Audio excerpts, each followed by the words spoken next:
So really all you saw that day was Night Witch decks, whereas Godslayer pretty much just played Lavaloon all his way through, with to the table today, because I mean, if they keep... Game number one of match number one of the day. This is going to be intense right here.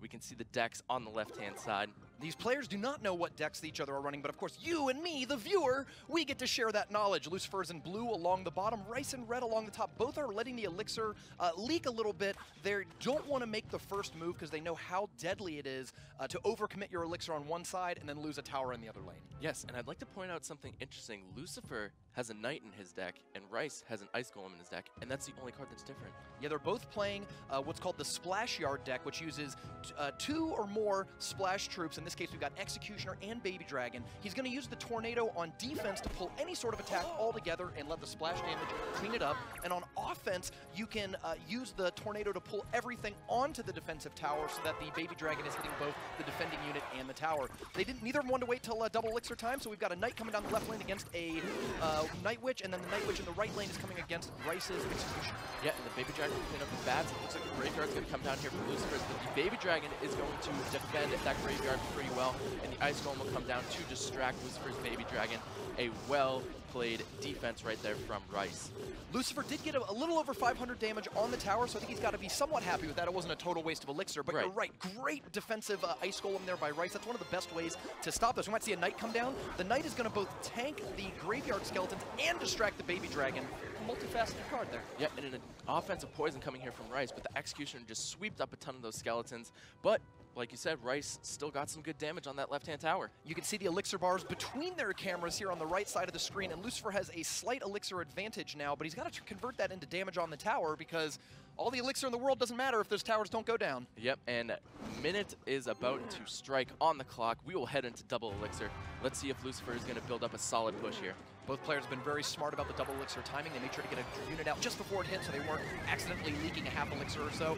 That's the kind of tornado we were talking about, pulling everything together. If that Baby Dragon can connect, he's going to hit 3 troops. No, the Ice Golem blocks it, but the poison lands on both of them. And the Baby Dragon is going to do some splash damage, and the poison will take the Executioner and Baby Dragon just a couple ticks from the tower within death, but the Executioner will come down and finish them off in a reset right here for Lucifer and Rice. These players have a challenging situation. They're both playing the most powerful card in the game right now, Night Witch. Night Witch is so strong that she is getting nerfed on Monday, but until then, these players have to figure out, do you want to play with the Night Witch or against it? It seems both have made the choice to run Night Witch and Executioner, which is probably the strongest card against the Night Witch. Yeah, and the graveyard placed far in the back allowed the skeletons to come up from behind, while Lucifer was defending from the front of the tower with the Tornado pulling all the troops to the front. Great Ice Golem play there. That's a defensive play you see against graveyard decks. The idea there is to keep those defenders from actually hitting the tower. Oh no! Look at that! The Executioner is hitting along with the poison. That is a ton of damage onto that tower. And he takes out the Executioner and the Baby Dragon and stops Rice's counter push. But here comes the Night Witch graveyard push. Let's see if Lucifer can defend this. He only has 500 health to give, and less than that because, of course, the poison's coming in. The bats are starting to swarm. Is this tower going to go down? Oh, it might. It might. There's one skeleton. One skeleton in the back. Oh, it's down to 7.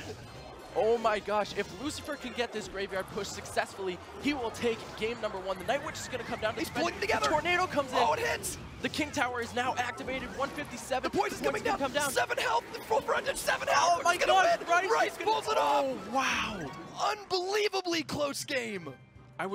Rice was making some beautiful defensive plays right there. He was making sure the tanks wouldn't take the deck. I would expect that. Oh, okay. We have both still running Night Witch decks, and actually Rice kind of looks like he's still running a Splash Yard deck, but there's a big questionable card in there, 3 Musketeers. He has 3 Musketeers instead of the Ice Golem. The deck list looks to be the exact same. It is the exact, the 3 Musketeers in there. Huh. And Lucifer is now playing Looks like that might be a deck list error because the Ice Golem comes out for Rice. So it looks like Rice might be playing the exact same deck as last time. Okay. Lucifer has switched to a giant deck, but not giant graveyard, and not even really the giant double minion list. This looks like a custom-built giant Night Witch list that runs cards. Oh, there is 3 Musketeers in there. 3 Musketeers. Oh boy. Oh wow. So this is going to be really tough to deal with because if you look at Lucifer's deck, he only has Fireball, but not a Zap to follow it up with, and not a Lightning or a Rocket to take out the double Musketeer side. It's going to have a little bit of a challenge for him. Yeah, so the Baby Dragon's going to take care of the Night Witch, no problem. But that 1 Musketeer is now going to be coming down that right-hand lane with full health. Let's see what Lucifer does to defend this. I'm interested to find out what Rice is not playing in place of that. Like, so skeletons are clearly in the deck. So what card is missing from his list to fill that Ice Golem? Because we know he's got Ice Golem and 3 Musketeers. Anyways, Lucifer, there's an Elixir Collector in that list as well. Okay, check it out. Lucifer's got a good opportunity here because he knows Rice is low on Elixir, so he immediately drops the Giant with some support. The Night Witch, though, does so much damage to non-attacking targets, to defenseless targets, that Giant is not even going to make it to the tower. And the Skeletons come down to defend for Rice. Rice is in an incredibly strong position here in Game 2.